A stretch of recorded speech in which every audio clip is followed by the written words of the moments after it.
Thank you, Allison. Welcome, everybody, to hear about the Mayflower. I welcome all of you here, and I hope you take something away from the talk today that'll help you and inspire you to try to work back to the Mayflower. Many people are interested in tracing their ancestry back to the Mayflower.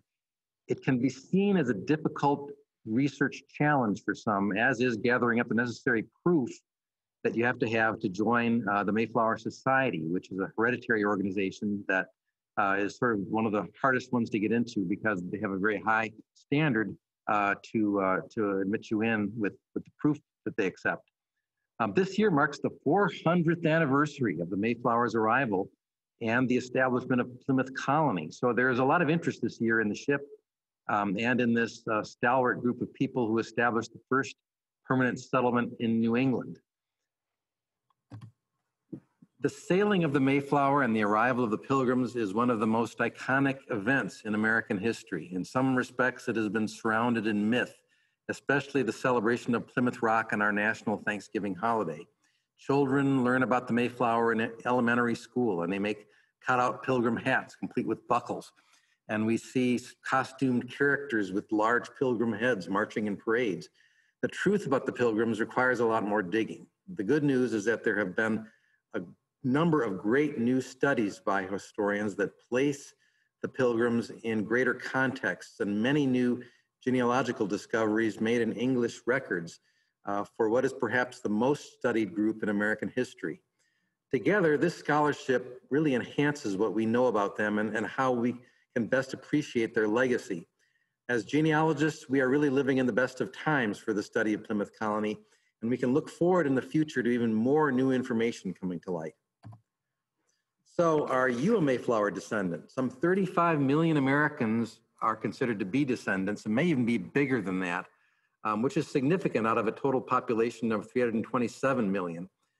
Being descended from a pilgrim is considered an honor among some genealogists and among some New Englanders generally who view the Pilgrim Fathers as the nation's founders, even though Plymouth came some 13 years after the founding of Jamestown in Virginia.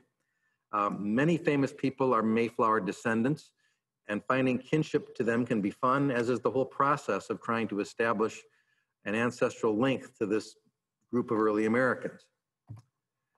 These are the 24.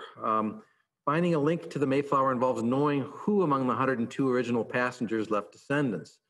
Many families have stories or traditions about having a Mayflower connection. I have heard people come in over the years claiming that a particular person from whom they descend was on the ship, even though there was no one there by that name.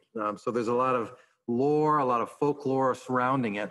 But these are the list of the 24 men who were passengers on the Mayflower with descendants. Now, and your handout shows the men and the women who were also served, who also sailed. A lot of them married after people who came afterwards and were not on the Mayflower itself.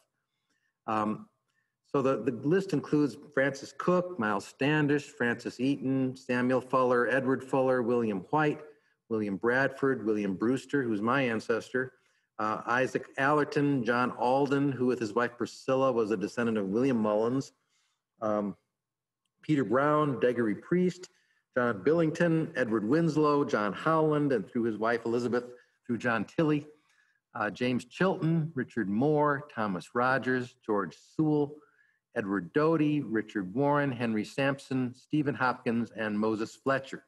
They are considered the 24. All of the others on the ship, as far as we know, died without having surviving children. Moses Fletcher, who came over as a widower and adult, left behind his adult children in Holland. They married into Dutch families, and all of his descendants, as far as we know, are in the Netherlands, not in America. So let's talk a little bit about the timeline of the Pilgrims. We're not going to go deeply into the history, but I think you should know some of the basic signposts of the timeline to appreciate them. It is important, I think, for every researcher to know the basic timeline as we think about records and about dates and how they may work to help you in your research. In the early part of the 1600s in England, there were a growing number of Protestants who were upset with the practices of the Church of England, especially after King James I ascended the throne in 1603. They disliked the creeping number of Catholic practices that were part of the church's liturgy. kneeling for receiving communion, observance of saints' days, the power vested in bishops, the use of rings at weddings, and making the sign of the cross at an infant's baptism. Some even denounced church burials as being popish ceremonies, and they opposed church funerals. Puritans who founded Massachusetts were those who thought the church could be purified from within, while separatists believed that the cause of reform was hopeless. Instead, they needed to separate themselves entirely from the church and its practices. The problem for them was that leaving the church was a form of sedition against the state. It was against the law. Separatist congregations were established in secret in various parts of England, including one at the Manor House in Scrooby, Nottinghamshire, where William Brewster lived. Brewster was university educated and had held a minor diplomatic post until his mentor and sponsor, William Davison, who was one time ambassador to the Netherlands, fell out of favor with the crown and was put in prison.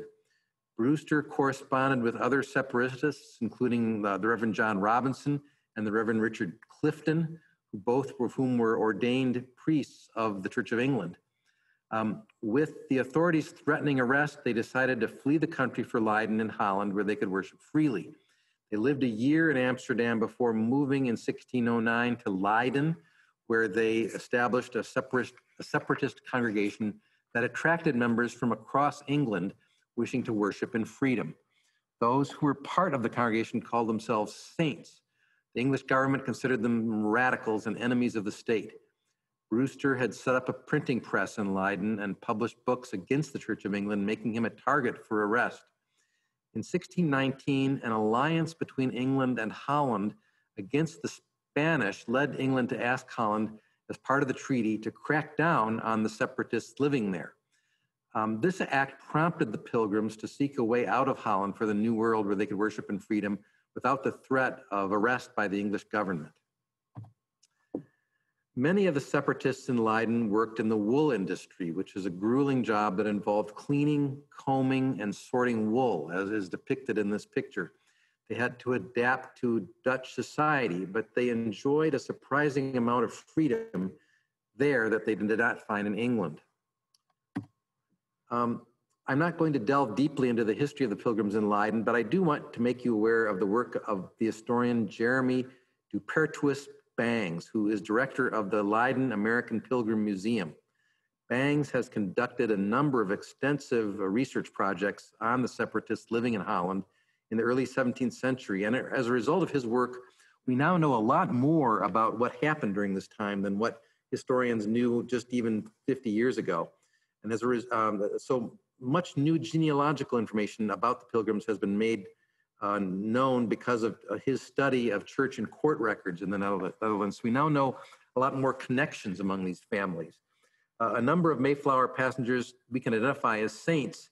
That number has grown with these new discoveries. A few of the servants on the Mayflower, such as Richard Moore and his siblings, can be shown as living in Leiden, even though they were not initially church members.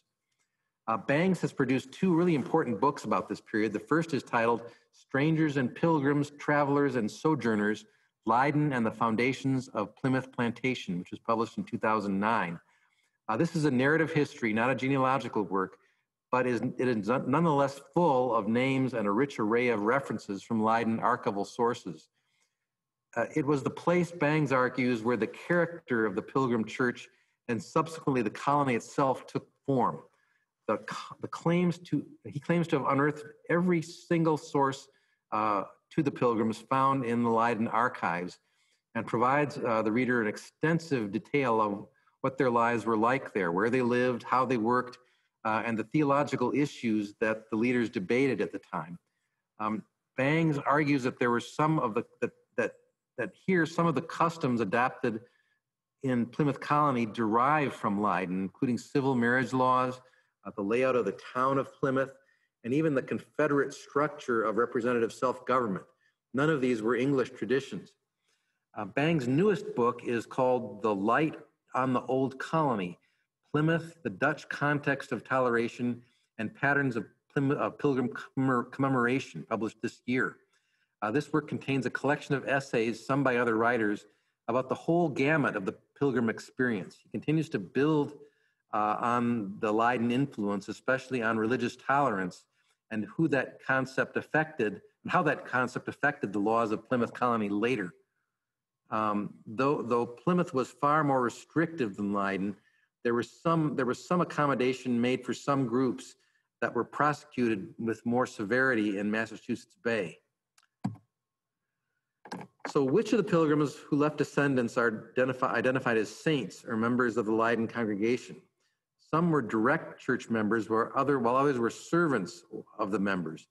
The direct members included William Brewster, who came from Scrooby, William Bradford, who came from nearby Austerfield in Yorkshire, Edward Winslow from Droitwich, Worcestershire, Isaac Allerton from East Bergholt, Suffolk, Francis Cook from Norwich, Edward and Samuel Fuller from Raiden Hall in Norfolk, John Tilley and Henry Sampson from Henlow, Bedfordshire. Sampson was a servant. Thomas Rogers of Watford, Northamptonshire, Deggery Priest, a hatter who came from the London area, William White from Wisbeck, Cambridgeshire, Miles Standish, a soldier who probably came from the Isle of Man and may or may not have been a church member, but had close ties to Reverend John Robinson, the minister. Francis Eaton, a carpenter from Bristol, James Chilton, a tailor, and Moses Fletcher, a blacksmith, both from Kent. The strangers were people who were not affiliated with the Leiden Church and joined the Mayflower voyage later from London or Southampton. Some joined the church later once they were in the New World. This group that left descendants included John Alden, who was hired as a cooper in Southampton, but whose precise origin is unknown. He later joined the church in America. Also in this group were Peter Brown and William Mullins from Dorking, Surrey, Richard Moore, a servant to the Brewsters from Shipton, Shropshire, Richard Warren from Great Amwell, Hertfordshire, Stephen Hopkins from Hursley, Hampshire, John Billington from Spalding, Lincolnshire, John Howland, a servant from Fen Stanton, Huntingdonshire, and Edward Doty, a servant of unknown origin. So if we continue to talk about the narrative history, a group of the separatist congregation, not all of them, left Leiden and returned secretly to England. At length, they had negotiated a charter with the Virginia Company for land in Virginia. They hired on a group of investors as well as a variety of tradesmen to assist with the voyage.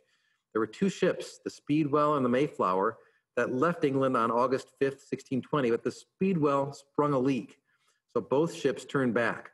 Neither ship was well suited for a transatlantic voyage. The Mayflower had been a merchant ship, and it really had only sailed back and forth between the European continent and England. It had never sailed across the Atlantic, and the Speedwell was an even smaller ship.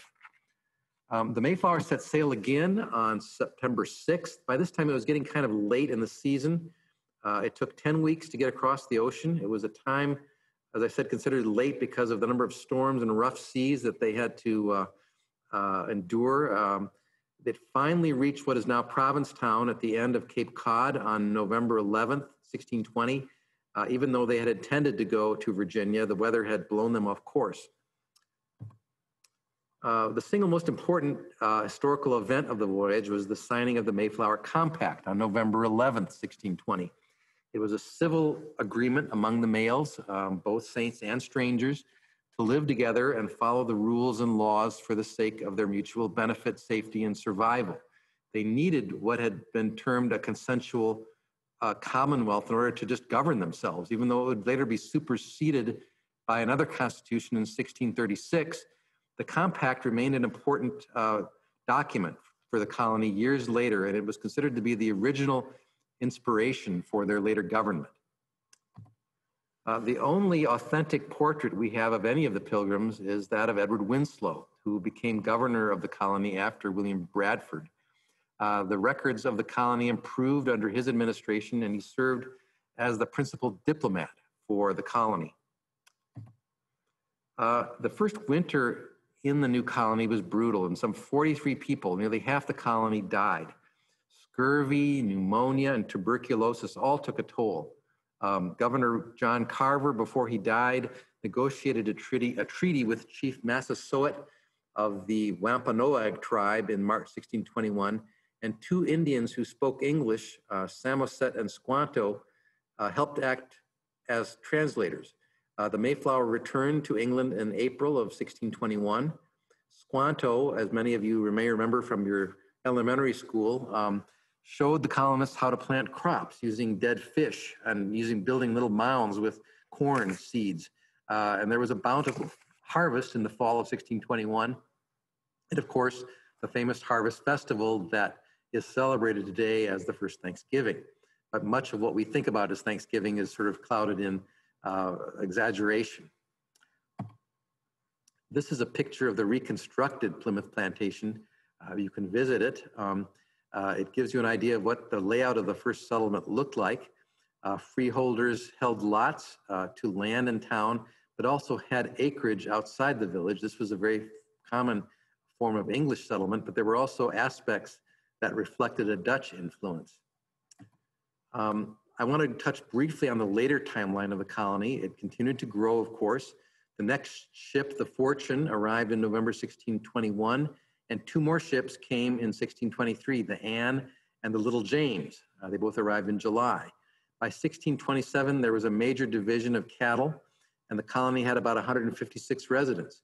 By 1630, there were about 300 people, and people were fanning out and starting new towns.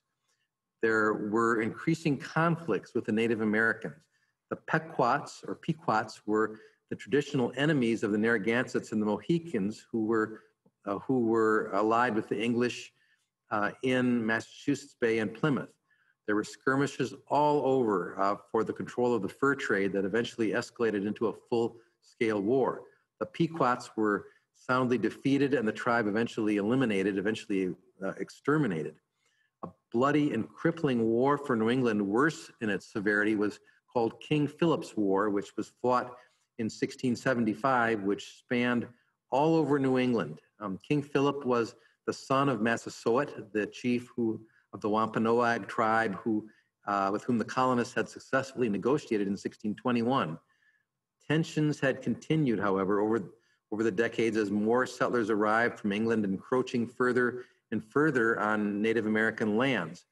The founding of the town of Swansea in Plymouth Colony in the 1660s, located near the Wampanoags' major settlement of New Hope, was the catalyst for the conflict as more and more demands were made for Indian land, and Philip resented the demand for further concessions.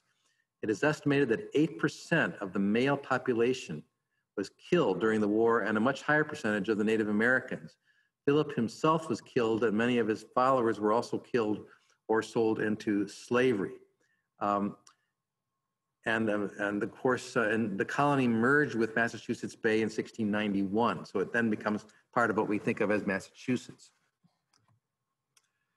Here's a map. It's important to understand how the colony expanded over time because it encompassed much more than the town of Plymouth. As more settlers arrived, became freeholders, and received grants of land, it became necessary to create more towns. These included Duxbury, settled at the beginning of 1627 and incorporated in 1637, and Scituate, settled in 1628, incorporated in 1636, and became a town of substantial size. All of Cape Cod became part of Plymouth Colony.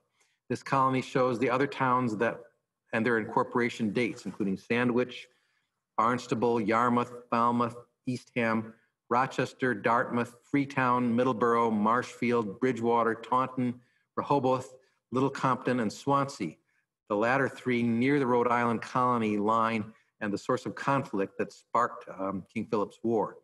We will talk more about these towns a little bit later, but you have to consider all of them when you can think about the original Mayflower passengers and the possible places that their descendants may have moved.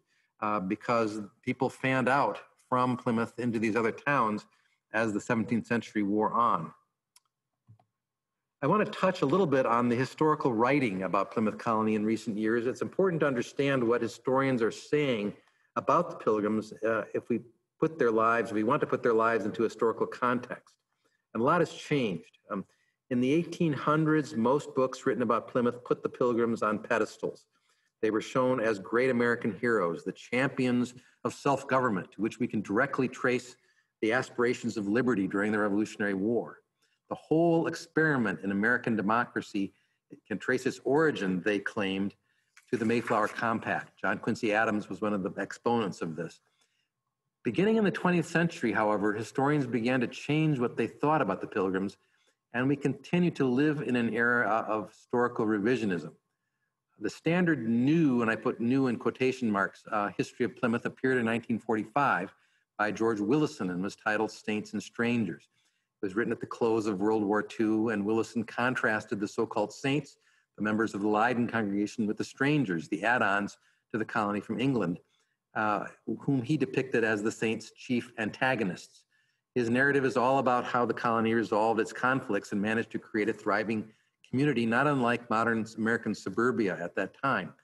He made a number of mistakes in the text that have been addressed by more recent writers, including the erroneous claim that Miles Standish never belonged to the Pilgrim Church and had Catholic origins. That's not true. In fact, Standish had moved away before the records of the Pilgrim Church begin and had strong ties with its minister in Leiden. Eugene Aubrey Stratton's book, Plymouth Colony, Its History and People, was published in 1986. Stratton brought a genealogist's training to the study of the Pilgrims, and he made a number of family details that had never previously been addressed. But some critics have faulted his book for breaking out the biographies and for not looking at the overall history of the colony. Some of the other towns, for example, are not mentioned at all when they're actually critical to the study of Plymouth Colony. Much of the genealogical information has been outdated by more recent discoveries about the Pilgrims, which we'll talk more about in a minute. A couple more books. Nathaniel Philbrick's book, Mayflower, was published in 2006. It's not really a history of Plymouth Colony, but it does set up a new thesis for the Pilgrims, framing their conflict not among the saints and strangers, as Willison does, but between European-born settlers and Native Americans. And he presents a new synthesis that really talks about the Indians and how they turned the Indians into Americans, which was essentially what happened throughout much of the 17th century. Rebecca Fraser's 2017 book, The Mayflower, Its Families, the Voyage, and the Founding of America, gives special attention to Edward Winslow, the diplomat, and his family's networks of contacts. He talks about the intertribal conflicts and rivalries that existed among the different Native American tribes, providing a more complex picture of the colony than some other studies. She has been faulted by some historians for using psychological speculation to explain some of the actions. Some of the newer books out this year, one of them is Martin Whittock's Mayflower Lives, which takes a new approach to the colony by examining various lives in detail. It's not a cohesive chronological history of Plymouth Colony and not in any sense a genealogical work, but he gives some good insights in putting the various members of the Pilgrims into larger historical contexts. So it's worth looking at if you're a genealogist. John G. Turner's book, They Knew They Were Pilgrims, published in 2020, incorporates elements shared by other historians of Plymouth. And he says that Plymouth is really a moribund backwater compared to Boston, that the conquering and enslaving of native peoples by the Pilgrims is a source of mourning, not giving thanks, and that the Pilgrims themselves should not be venerated. Sort of kind of a controversial thesis. However, he does claim that the Pilgrim colonists did establish a political framework with a significant degree of participation that endured for nearly 70 years. But the seizure of Indian land that led directly to King Phillips War, which shattered both white and native communities across New England, is something to be mourned and as a grim reality. And so it makes us look at the Pilgrims maybe with a little more of a skeptical eye rather than one of veneration. He focuses on the term liberty as it played out in the Plymouth Colony under different nuances. So the books here are just a sampling of the books that have been written in the last 40 years or so about Plymouth Colony and Mayflower. There are more of them on your handout.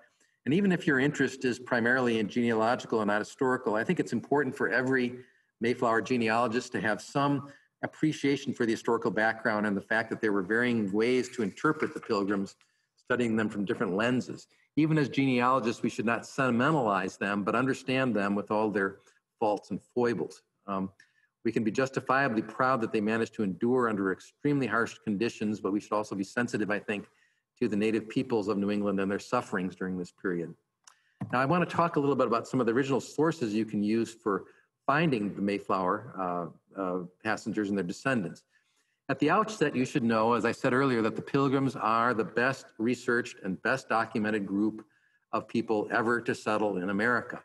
So much research has been done on them and their descendants through 5 generations that it is unlikely you will need to conduct any original research on any of the early generations of the Pilgrims in order to trace your lineage back. We simply know all their descendants through 5 generations, and there's nothing really new to be found there. Most people who are trying to connect back to a Mayflower are stuck at a much later period, the late 18th century or the early 19th century, and they may have ancestors in Western New York or in Maine or in Vermont or New York, or excuse me, in other parts of New England, or even in the Midwest and in Northern Ohio. And so they get stuck there, and they haven't gotten back into Plymouth Colony itself. Once you're in Plymouth Colony, there's a pretty good chance you can follow the chain back to the passenger. That said, there are a variety of original record sources for the colony that are available for researching the early settlers. These include, first and foremost, William Bradford's manuscript history called Of Plymouth Plantation, which we'll talk more about in a moment, as well as a variety of other records. There are lists of freemen, essentially people who with citizenship rights who were allotted land. There are court records, town records, vial records, probate records, land, church records, and finally, journals and letters. So we'll talk all about each of these in some detail. Of Plymouth Plantation is considered to be one of the most remarkable historical manuscripts in American history and might be described as our earliest local history. Written by Governor William Bradford over a period of years between 1630 and 1652, it relates the history of the Pilgrims from about 1608 in Leiden through the 1620 voyage on the Mayflower to about 1647 in Plymouth Colony. He describes the original colonists in detail, including some background information, as well as their reactions to events that happened as the history of the colony unfolded. It has been called the preeminent literary work of 17th century America and the book that made the Pilgrims, quote, the spiritual ancestors of all America. The manuscript was lost from the time of the Revolutionary War and when it was taken by English troops from the Old South Meeting House in Boston back to England. It was rediscovered in the library of the Archbishop of London in the 1850s. And after many years of negotiations with England, the manuscript was finally returned and placed in the State Library of Massachusetts in 1897. There are a number of published editions to this with varying annotations. The most recent version to be published for the 400th anniversary is under the editorship of Kenneth Minkema, Francis Bremer, and Jeremy Bangs again, and it reflects the latest level of scholarship. So this is the edition that I recommend you to use if you want to read this version. It includes 3 introductions, each by Minkema, Bremer, and Paula Peters, that place Bradford into a context as a historian and Plymouth Colony into a larger setting. And Peters' essay on the Patuxet and the Wampanoag tribes is also very, very good. Bradford gives a lot of firsthand information about each of the passengers, and that information is one of the principal sources we have for the Mayflower voyage and the early settlement of the colony. This edition has the most up-to-date historical information about the people named in the text, and so it makes the best version for us to use as genealogists. So let's talk about some of the other types of sources. I talked about freemen. Freemen were people who were allotted freeman status in the colony. They were usually allotted land at the time that they were admitted as freemen.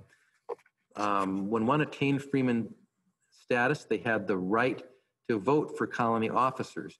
So this version of these lists appears in a set of books called The Records of the Colony of New Plymouth in New England, edited by Nathaniel Shirtliff and published in 1855. It's been digitized and you can find it online. It's been out of copyright for a number of different years, but it's on Internet Archive. And there are a number of different freeman lists on here. The earliest list is from 1633 and 1637, but there are 4 later lists from 1639, 1658, 1670, and 1684. As people moved, the lists were updated. Other colony and court records are also part of this set of books. They include transcripts of trials, court orders, jury lists, financial reports, accounting lists, civil vital records, and a great variety of other records kept by the Plymouth court. There is a later set of court records spanning from 1686 to 1859 for the county of Plymouth, and these may be helpful for identifying some of the descendants. Another original group of records are town meeting records. These were first published in 1889 in a 3-volume set that begins in 1636. Only volume 1 covers the period that Plymouth was a colony. The town records contain different information from court records. They include information taken from town meetings, such as livestock crop marks and other livestock information, appointments to town offices, payments of bounties for wolf scalps, land grants, and other lists of landholders. One historian has commented that the colony officials tended to consolidate information from the town minute books and dispose of the original books. And so what we're seeing here are sort of condensed from what may have been written down originally at the town meetings. Remember to consider the town meetings of other towns outside of Plymouth that were part of Plymouth Colony. The Scituate records were recently published, as have the records of Duxbury, Marshfield, Eastham, and Sandwich. I expect more of these town records will be published going forward. Vital records of the colony were originally kept by town in the records of the colony of New Plymouth, which we just talked about. There are several alphabetical versions of vital records in print for all of the towns in Plymouth Colony, but the better ones are the ones that preserve the original order of the records. And these are available for a number of towns, including Plymouth, Marshfield, Middleborough, Yarmouth, Swansea, and Falmouth. In this slide, the collection of Plymouth vital records is on the left, and it's an example of the newer form of books that show the records in original order. The book on the right is from Duxbury, and it's one of the older books that showed the people in alphabetical order. Another book worth mentioning is Plymouth Colony Marriages to 1650 by Robert S. Wakefield, which was published in 1977. All the marriages in the colony at this time were civil marriages. They did not take place in church. This book contains information about marriages that occurred and not necessarily official marriage records. For many couples, there is no official marriage record, and one has to use other records to derive information about the event. Wakefield uses a number of sources, including published genealogies, to compile his list. Let's look at another original record source, which is probate records. These began to be kept in separate volumes in 1633. Many were first published in the Shirtlift books, the records of the colony of New Plymouth in 1855, but there is a newer version in 2 volumes by C.H. Simmons titled Plymouth Colony Records, Wills and Inventories, 1633 to 1669, published by Picton Press in 1996. These are probably the best versions to use to study for the earlier period. Early versions of these records were also compiled by George Bowman and included in the Mayflower Descendant Journal, which we'll talk more about in a minute. The first counties in Plymouth Colony, were not created until 1685, and they included Barnstable, Bristol, and Plymouth. Each of these began keeping probate records in their respective courts immediately upon creation. Excuse me, let me get some water. I also highly recommend the book Plymouth Colony Probate Guide by Ruth Wilder Sherman and Robert S. Wakefield. This work contains abstracts of every probate record from the colony known from 1633 to 1691, when the colony was absorbed into Massachusetts Bay. It includes records of 725 men and 75 women, and there is a bibliography back to the original published sources from the specific counties. I should also mention Susan Roser's new, older book. It's actually not new, called Mayflower Deeds and Probates, which contains an abstract of the files of George Bowman. George Ernest Bowman, who lived from 1860 to 1941, is considered the father of Mayflower genealogy. He was the founding editor of the Mayflower Descendant Journal, and he did copious research on all of the early residents of Plymouth. Attempting to research all of the descendants of the Mayflower passengers to his time, he took notes and accumulated over 20,000 pages of research, including probate, court, church, cemetery, and Bible records, which he placed with the General Society of Mayflower Descendants. Grosser abstracted all of the deed and probate records out of Bowman's notes. It's a massive work, but it is not derived from original records. It's derived from the Bowman files. The earliest deeds from the colony were recorded in the court records, which were part of Shurtleff's Records of the Colony of New Plymouth, Volume 12, which we talked about already. Additional land grants can be found in passing through the first 6 volumes of the set. The next 2 deed volumes, spanning from 1651 to 1663 and 1664 to 1671, were compiled relatively recently by Jeremy Bangs and are published relatively recently on Lulu. These are brand new to our collection. I just saw them in our catalog today. I did not see them on the shelf, but they're coming.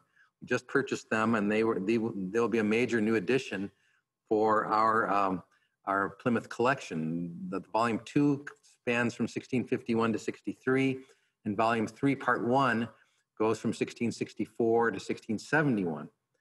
Volume 3, part 2 is online. It's not in book form. It's available on the American Ancestors website as a database. It's called the New Database, Massachusetts Plymouth Colony Deeds, 1671 to 73. It's also compiled by Bangs, but it's searchable online through the American Ancestors website. Bangs has also done a book called Indian Deeds, Land Transactions in Plymouth Colony, 1620 to 1691. This book looks exclusively at deed transactions between colonists and the Native Americans, including the Quachasset, the Sepet, the Wabakowet, the Mataquasan, and many other native tribes to Cape Cod and the New England area. He has a lengthy introduction that sets the deeds into historical context, showing the deeds to be a form of dispossession and theft, especially after reservations guaranteed to various tribes were routinely ignored. While it doesn't have a lot of genealogical information regarding the colonists, there are a number of specific Indian names mentioned here. So if you're descended from one of the indigenous tribes of New England, this might be a useful book for you. Each town in Plymouth Colony had a church. Historian Robert Charles Anderson notes that the religious records are one of the most important sources for identifying the colonists, but he also notes that the churches in Plymouth Colony had more difficulty attracting ministers to their pulpits than did Massachusetts Bay to the north. Accordingly, a lot of churches' records were not maintained as completely or as regularly as they were in Massachusetts. For the town of Plymouth, there are 2 volumes of church records compiled under the auspices of the Colonial Society of Massachusetts that were reprinted in 1975. They include church records. They include the church history written by Governor Bradford and Nathaniel Morton, as well as later histories by various ministers through 1859. There are some baptismal and burial records, but not until the 18th century, which is pretty late. Recall that the early Plymouth colonists did not believe in either church marriages or in burials. Sometimes you will find a death record as an obituary in the minutes, such as when John Howland died in 1673 at age 80, and he was described as a good old disciple and had been a magistrate here, a plain-hearted Christian. But many of the records might best be described as minutes or governing documents laid out by the covenant by which the church was later governed. Scituates church records were kept by the Reverend John Lothrop, and they were later published. He moved his congregation to Barnstable, and these have been published in the New England Historic Genealogical Register. And so you should also look for the church records of other towns in Plymouth Colony because they can be useful, especially in that 18th century, early 19th century period where we get stuck in trying to track our Plymouth roots. Finally, there are a number of other private manuscripts and diaries that provide information about the colony, in addition to Bradford's history of Plymouth Plantation. Bradford kept a letter book from 1624 to 30, the only one of his letter books that survive, and these were transcribed in the Mayflower Descendant, volumes 5 through 7. Edward Winslow, who was the diplomat, wrote a book called Good News from New England in 1624, which he used as kind of a sales tool to people in England about the success of the colony. Another book was called Mort's Relation, which he contributed to. Both offer firsthand descriptions of the colony. And finally, John Winthrop of Massachusetts Bay wrote letters and kept a diary, both of which contain information about Plymouth Colony. He was a friend of Governor Bradford. They often wrote letters, and sometimes you will find details about matters that were discussed in the courts that didn't make it into the court minutes. So Winthrop's diaries and letters can be important sources. There's a slide there for the Winthrop books. So let's turn now to some of the genealogical books that are available for studying the Pilgrims. The best one, the one out just this year, is called The Mayflower Migration, Immigrants to Plymouth, 1620 by Robert Charles Anderson. If you're familiar with Anderson, he has done a number of books on the Great Migration, which he has studied all of the settlers that came to New England from 1620 up to, I think, 1635 in multiple volumes. He did the Pilgrims originally when he first did the set in the early 2000s, but this newest book is the most up-to-date, and because it reflects the most recent scholarship. For example, we now know a few more of the places of origin. Isaac Allerton's birthplace in East Bergholt, Suffolk, is relatively new discovery, and it was not in his earlier books, but it's now in this one. So that's new information that we'll talk more about in a little bit, but it shows that there's still possibilities in Pilgrim research, and that more discoveries are going to happen in English records as we go forward, which is kind of exciting to think about. As all of Anderson's books follow the same design or the same format, he tries to list every passenger, their migration date, first residence, when they removed, occupation, church membership, freeman status, education, if known, offices, civil offices held, birth, death, and marriage, children, associations. He tries to construct a pre-emigration biography, which is new for this book. He has comments and he has bibliographic notes. For this particular volume, each passenger on the Mayflower is introduced by the remarks that William Bradford made about him. The Pilgrim Migration is the earlier book that Robert Charles Anderson did. It covers all immigrants to Plymouth, not just the Mayflower ones, from 1620 to 1633. But as I said, it's out of date for the Mayflower because the other book has the more up-to-date information than this one. But it's still good for the other passengers or the other people that came to the colony at a slightly later period. The bibliographic notes will lead you to articles and other places for additional evidence. One of the most important sets of doing research for the Mayflower is what are called the Mayflower families through 5 generations, also nicknamed the Silver Books. They've been published by the Society of Mayflower Descendants.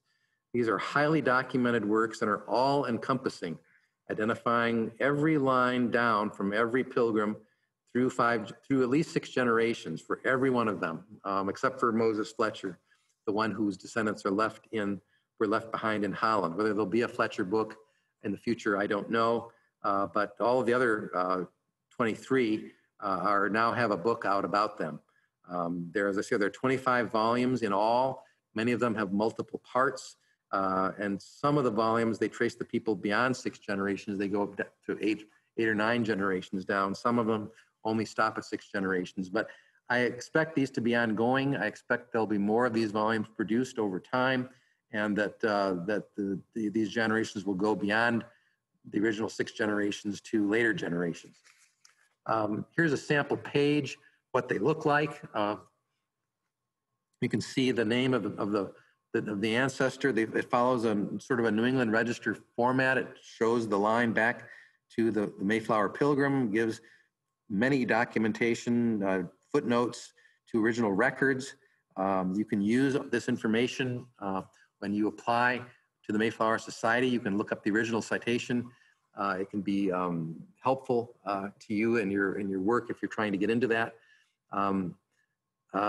You still have to provide original records when you apply, but this book will take you far along that path. It's comprehensive. It's been taking years to do, and some of the earlier volumes have been revised. So you always want to look at the more recent edition when you're doing a research.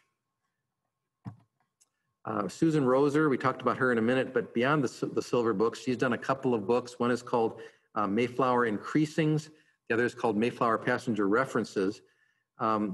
As I said, most people who are stuck in their research are not hampered by the first 6 generations down from the passenger.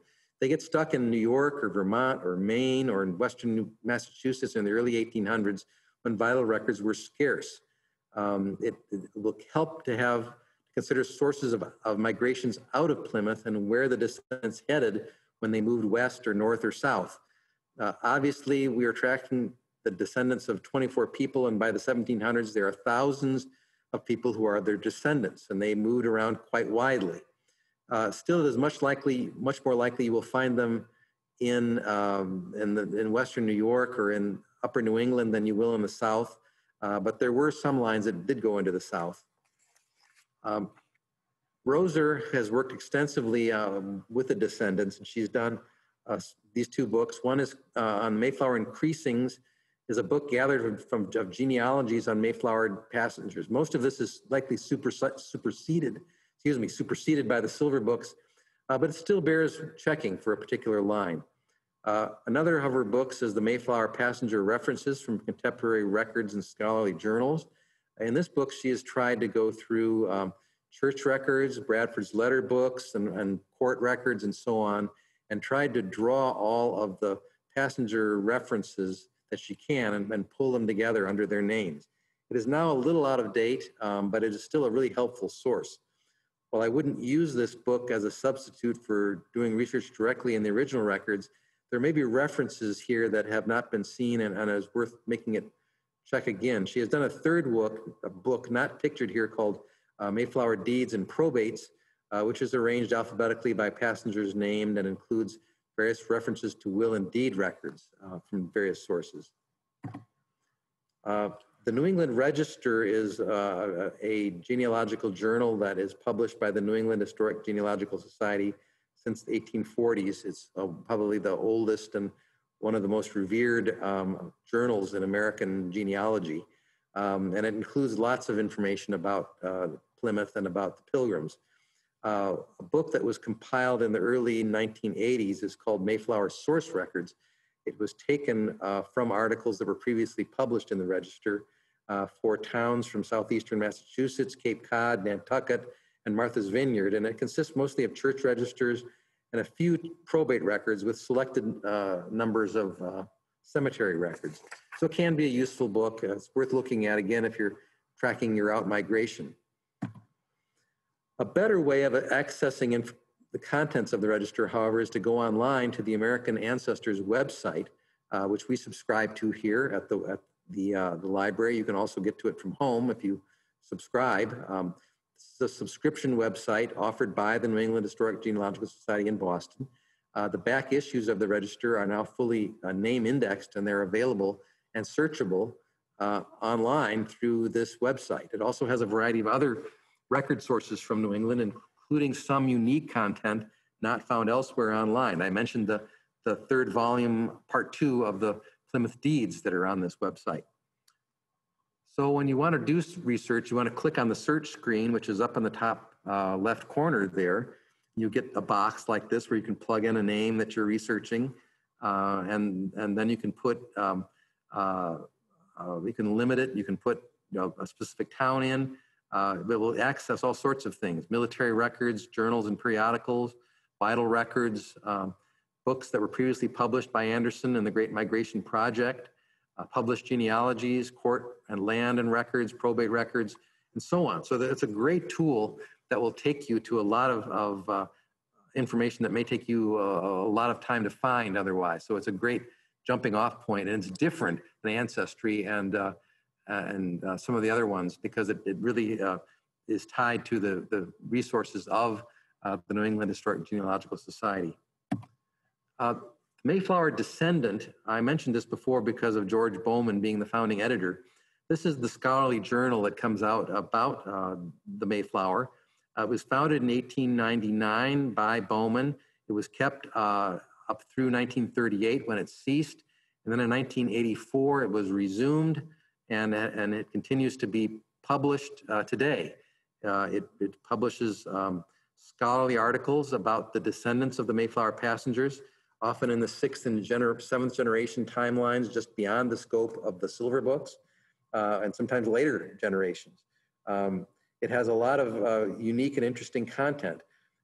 Just last year, they found an interesting article about a man named John Sprague, who it turns out was an illegitimate child whose father was almost certainly Samuel Fuller Jr., who was the son of Mayflower passenger Samuel Fuller. They did a Y-DNA study of John Sprague's male line descendants and found that it matched very closely with the Fuller Y-DNA project. And so people who were descended from John Sprague now are likely Mayflower descendants, even though they didn't know that before because of this new DNA discovery. Well, whether these lines are being accepted right now by the Mayflower Society, I don't know, but it's an intriguing new twist in the whole study of the Mayflower, and we will likely to find more twists and turns like this as we go forward, as we do more DNA. I think the Y DNA of most of the male passengers of the Mayflower is known, which is interesting. So to get back to back issues, you have to go to find the back issues of the Mayflower Descendant. We have those here in the library. You can also go to the Massachusetts chapter of Mayflower Descendants website, where they have a set of the journals, and you have to subscribe to become a member of it, but then you can get access to the website and get access to the back issues. Another great website is by a man named Caleb Johnson. It's called Caleb Johnson's Mayflower History. This one is a free site. It's devoted specifically to the Mayflower. Johnson is one of the foremost Mayflower researchers working out there in the field. His major discovery last year was finding the ancestral town of Isaac Allerton.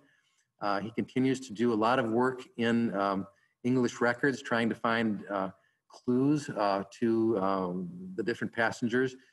We've pretty much have exhausted, I think, all of the church records of England, but there are still clues to be found in probate records and in court records and other types of things, which open up new possibilities. And that's the kind of work that Johnson is getting involved with. He has published several books that are available for sale. We have all of them here at the library.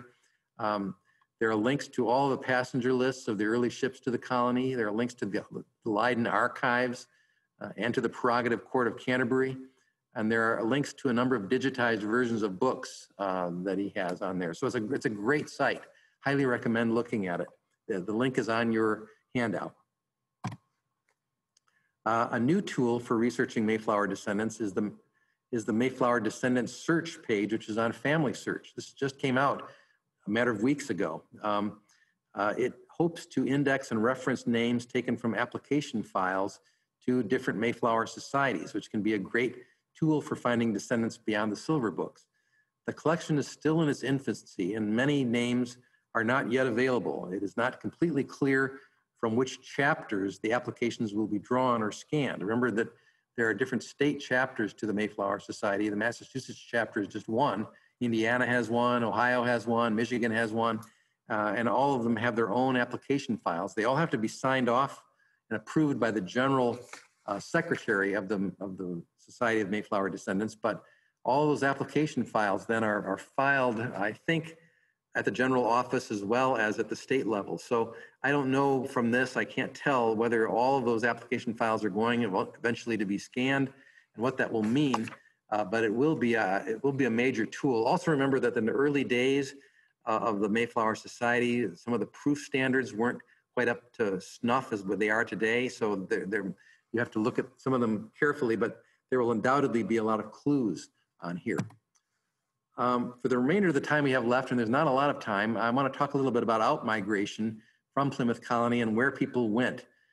It's a bit difficult to do this kind of research and to advise you because the American continent is vast and people fanned out from Plymouth Colony in many different directions. So knowing where someone went can be a problem. The original grant to the Plymouth Council had been just for a huge amount of territory in Canada and to the lower boundary of Pennsylvania, but that claim was never enforced and it overlapped parts of Massachusetts Bay. But as we go through time, there were different immigration patterns into New England from England, different Plymouth Pilgrim groups, and then people moved from there outward into different places. And we have to think about the fact that Plymouth Colony, which was in the southern part of what is now Massachusetts, it includes Cape Cod. It butted up right against Rhode Island. Many descendants stayed in Massachusetts. They may have then moved, they may have gone on down into Rhode Island, Connecticut, into New York and New Jersey, and then from New Jersey, maybe down into some of the southern colonies. But many of them went into Western Massachusetts, where the vital record keeping was poor after the Revolutionary War. And then they went into New York State. They went up the Hudson River and settled into the western parts of New York. And New York, as we all know, can be very difficult to research because they did not keep vital records by town. They did not keep civil vital records the way that Massachusetts did. They did have church records, but those records are more fleeting and harder to find. So you can get stuck in New York State in 1800, 1810 with someone who you don't know their maiden name, or you don't know where exactly they connect, and that can be your Mayflower connection. We don't really know. It's hard to jump off from Western Massachusetts into New York and then go back earlier to an earlier period, because after the Revolutionary War, there was just sort of a laxity in record keeping, and people weren't going and following the old customs of going to the record office and recording all the births of their children the way they did before the Revolutionary War. There was a new era, new way of thinking, and people just were not as good at record keeping. And that makes it harder for us as we do research in Vermont and New Hampshire and Maine and New York and Western Massachusetts because the records just aren't as good. So where did they go? They could have gone in multiple places. Some stayed in Massachusetts, as I said. They went all over New England. And then by 1800, many of them moved further inland. They moved to New York. A lot of them went into the Western Reserve of Ohio. Some went to Michigan, Indiana. Some went down to Kentucky. Some went further west.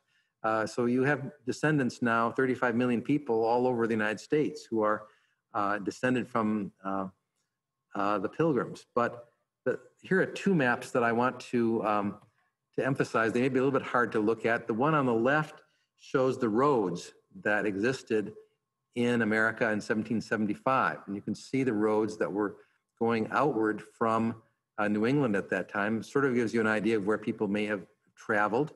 You notice the ones going up into northern New England and going up into New York. That was probably the most traveled account, but some of them did go into the south as well. It's very difficult to predict where a particular line went. On the map on the right, you see the settled areas of America in 1800. This is exactly the time period when we start to lose our connections with our Mayflower because people were moving out of Massachusetts. The land was getting difficult to settle. It was less arable.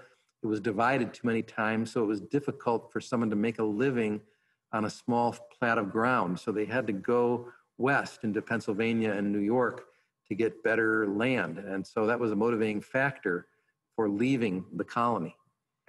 So this gives you an idea of what the path looked like and where people might have moved out of New England. So that's where you have to bear in mind. And I think more research is being done to help with this. Obviously, there's a lot of great New York books being published and have been published over time. A lot of church records have been transcribed. The New England Society is producing a set of books on Western Massachusetts in the 1790 census, where they're trying to develop biographical sketches for all of the settlers living in there. There's another set going on in Vermont and another long-term set in Maine right now, edited by Joe Anderson, which are lists of people on the 1790 census of Maine.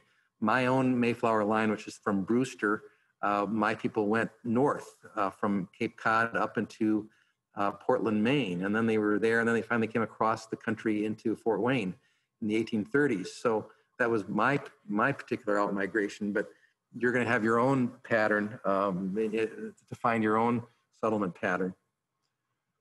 The Mayflower, the New England Society is doing some fun things to try to get people interested in the Mayflower.